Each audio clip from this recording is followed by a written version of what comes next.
నీతి నిజాయితీ నిబద్ధతకు care of PDF. నిశితంగా సమస్యలు పరిశీలన పరిష్కారానికి నిర్దిష్టమైన ప్రణాళికలపై పీడిఎఫ్ కసరత్తు. పీడిఎఫ్ అభ్యర్థుల గెలుపుకు ప్రతి పట్టభద్రుడు కృషి చేయాలి.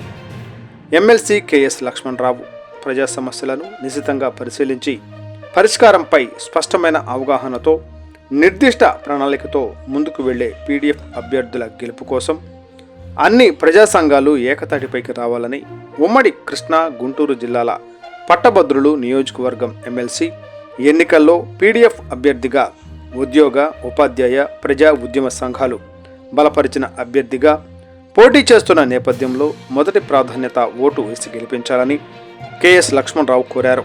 పల్నాడు జిల్లా కేంద్రం నరసరావుపేట పట్టణం శుక్రవారం ఎమ్మెల్సీ కెఎస్ లక్ష్మణరావు ఎన్నికల ప్రచారంలో భాగంగా పర్యటించారు.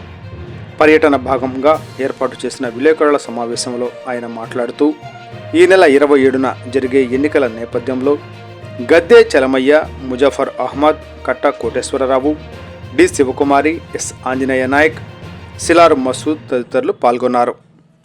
ఫిబ్రవరి 27వ తేదీన కృష్ణా గుంటూరు జిల్లాల శాసన మండలి గ్రాడ్యుయేట్ ఎమ్మెల్సీ ఎన్నికల్లో అనేక ప్రజా సంఘాలు ఉద్యమ సంఘాలు బలపరిచిన పీడిఎఫ్ ప్రోగ్రెసివ్ డెమోక్రటిక్ ఫ్రంట్ అభ్యర్థిగా నేను కెఎస్ లక్ష్మణరావుని పోటీ చేస్తున్నాను.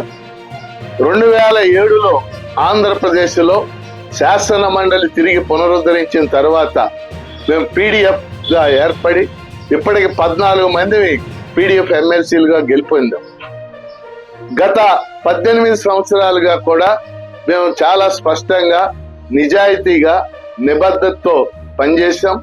రాజ్యాంగ లక్ష్యాలకు కట్టుబడి పనిచేసాం.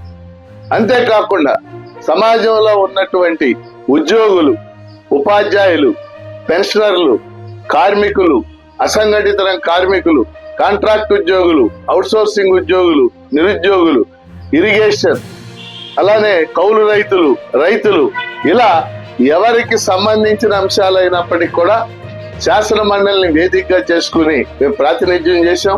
ప్రభుత్వాల మీద ఒత్తిడి తెచ్చాం. అదేవిధంగా వాళ్ళు చేసేటటువంటి ఉద్యమాలకి మేము మద్దతు కూడా ఇచ్చాం. ఈ ప్రాంతంలో కూడా పల్నాడు జిల్లాకు సంబంధించి ఒరికిపూడి సెల సంబంధించినటువంటి అంశాలు కానీ, అలాగే పల్నాడులో విద్యారంగానికి సంబంధించిన ప్రతిపాదనలు కానీ అనేక సందర్భాల్లో నేను శాసన మండలిలో మాట్లాడటం జరిగింది. ఇప్పుడున్నటువంటి పరిస్థితుల్లో మరి ప్రభుత్వం ఏర్పడి 8 నెలల పైగా అయ్యింది. ప్రజలు అనేక ఆశలు పెట్టుకున్నారు. అనేక ఆశలు కల్పించడం కూడా మనం చూసాం. కానీ 8 నెలల తర్వాత కొంత అసంతృప్తి మిగిలింది. ముఖ్యంగా ఉద్యోగులు, ఉపాధ్యాయులు, పెన్షనర్లు వీళ్ళందరూ కూడా 12వ వేతన సంఘం వేస్తారని 22,000 కోట్ల బకాయిలు ఉన్నాయి. వీళ్ళు కొంత మేరకైనా చెల్లిస్తారని భావించారు. అదేమీ కూడా జరగలేదు.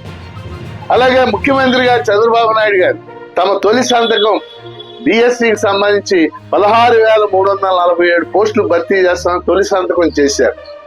ఆ రోజు నవంబర్ 6లోగా నోటిఫికేషన్ ఇస్తామని చెప్పారు. కానీ ఈ రోజుకి ఆ నోటిఫికేషన్ రానటువంటి పరిస్థితి.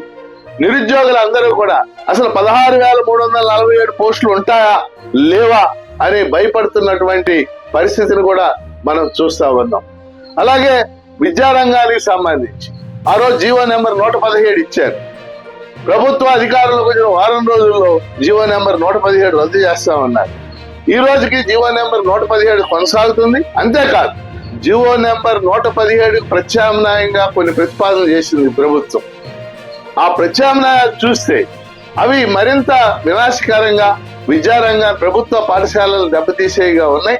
అందువల్ల ఇలాంటి అనేక అంశాల మీద ప్రభుత్వానికి ప్రాతినిధ్యం చేయాలన్నా, ప్రభుత్వంతో మాట్లాడాలన్నా, ఒక నిర్మాణాత్మక ప్రతిపక్షంగా ఉండాలన్న పీడిఎఫ్ తరఫున నిలిచేటటువంటి అభ్యర్థులు దోహదపడతారు. అందువల్ల కృష్ణా గుంటూరు జిల్లాలో ఉన్నటువంటి గ్రాడ్యుయేట్ ఓటర్లు అందరూ కూడా ఫిబ్రవరి 27వ తేదీన జరిగే ఎన్నికల్లో తమ తొలి ప్రాధాన్యత ఓటు వేసి నన్ను గెలిపించవలసిందిగా